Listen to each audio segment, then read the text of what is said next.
एकः कुटुम्बः सङ्गापुरदेशे अस्ति। तत् कुटुम्बे पञ्चजनाः सन्ति। माता, पिता, बालकः, बालकस्य अग्रजः, बालकस्य अग्रजा। अद्य बालकस्य जन्मदिनम् अस्ति। तदर्थं नूतन ऊरुकं माता पिता च बालकं ददामि। अधुना दृश्यं बालकः शीघ्रम् आगच्छतु, मम हस्ते विशेषवस्तु अस्ति।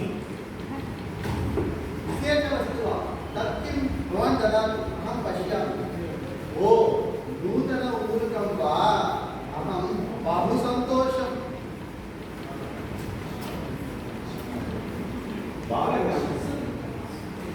बालकम् ऊरुकं स्वीकरोतु। ऊरुकं बहु दीर्घम् अस्ति। अतः बालकः कुटुम्बे साहाय्यं पृच्छतु। अधुना दृश्यं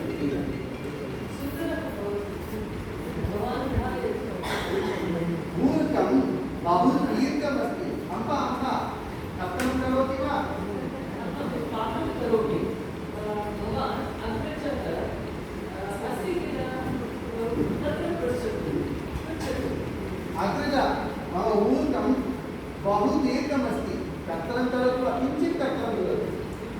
अनुज, अहं मुख्यकार्यं करोमि, समयः एव नास्ति। भवान् भगिनं पृच्छतु। अग्रज, मम ऊरुकं बहु दीर्घमस्ति। किञ्चित् कर्तनं करोति वा? अम्बा अपि अग्रजा अपि न साहाय्यं कृतवन्तः।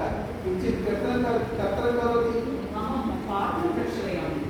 किञ्चित् समयम् आवश्यकम्। भवान् मित्रं पश्यतु। समये एव उपयोगकार्यं न करोति। मित्रस्य पश्यतु। आम् पिता, मम ऊरुकं बहु दीर्घमस्ति। अहं सर्वेभ्यः सहायं इच्छामि, न सहायं कुर्वन्तः। शीघ्रमेव कर्तनं करोतु। अहम् इदानीं चायं पिबामि, अनन्तरम् आगच्छतु। इदानीं गच्छतु। बालकः ऊरुकम् उत्पीठिकायां स्थापयित्वा क्रीडार्थं गतवान्। अधुना दृश्यं द्वितीयम्। अद्य मम पुत्रस्य जन्मदिनम् अस्ति। मम पुत्रस्य इष्टमेव मम इष्टमस्ति। अतः अहम् एतत् ऊरुकं कर्तनं करोमि।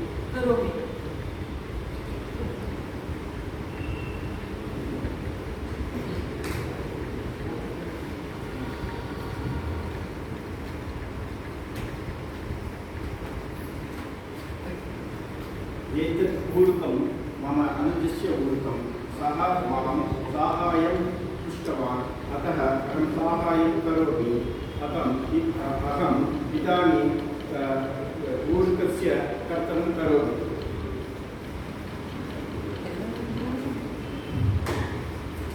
अद्य मम अनुजस्य जन्मदिनं सन्तोषणार्थम् अहमपि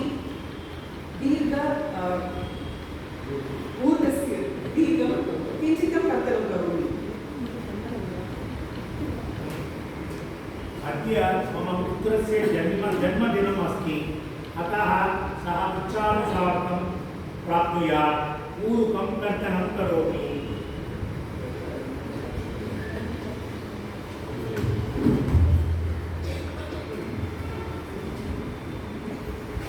सर्वकुटुम्बजनाः बालकस्य ऊरुकं कर्तनं कृतवन्तः।